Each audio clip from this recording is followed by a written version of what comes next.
Letras Galegas 2019, Antón Fraguas. Festa, Entroido, serán morriña e nenos. Naceu en Insuela, parroquia de Loureiro de Cotobade. Foi o 28 de decembro de 1905. Aleina, sabías que foi fillo de Manuel Fragas e Teresa Fragas? Non me digas! A aldea e os lugares de Cotobade foron moi importantes para Antón. Verde, prados, montañas, mariñeiros. De 1919 a 1924 estudou bacharelato no Instituto de Pontevedra, Con profesores tan salientables como Alfredo da Iglesia, Antón Rosada e o mismísimo Daniel Rodríguez Castelao.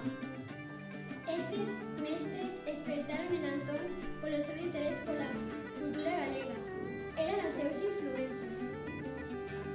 escola, mestres, morriña, agarimo, miño e ledicia.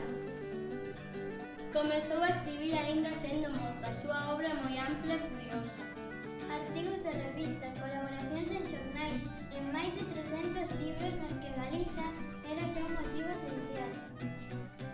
Mamos, castros, petroglifos, cruceiros, hórreos, mosteiros.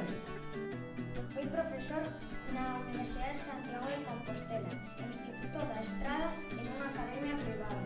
Despois da Guerra Civil, volveu ao ensino público, no Instituto de Lugo e no Instituto de Rosalía de Castro en Santiago.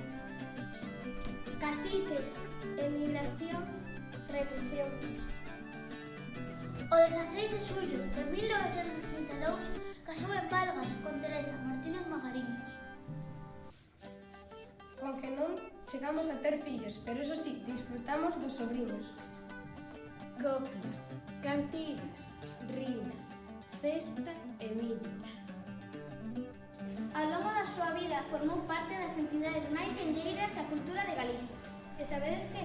Antón Fraguas estudou en 5 institutos, entre os cales están o Instituto de Padre Sarmiento, o Instituto da Real Academia Galega, o Instituto do Museo do Pobo Galego. E do Consello da Cultura Galega ou da Academia da Historia e da Ciencia. Romarías e santuarios, Galicia máxica, de Entroido, Cantigueiros de Cotobade, traxe galego. E onde finou? Finou en Santiago de Compostela, aos 93 anos de idade. O 5 de novembro de 1999. Certo? E sabedes que? Este ano celébrase o 20º aniversario do seu falecemento. O campo no que quizáis nos destacou foi o estudo da cultura campesiña, en especial da súa terra de Cotobade. Fraguas tamén estudou as festas tradicionais da súa terra, como as muiñadas, por exemplo, esta. Vamos ao muiño, miña cariña de rosa. Vamos ao muiño, vamos, que esta semaniña é nosa. Eu traballei sempre por e para Galicia.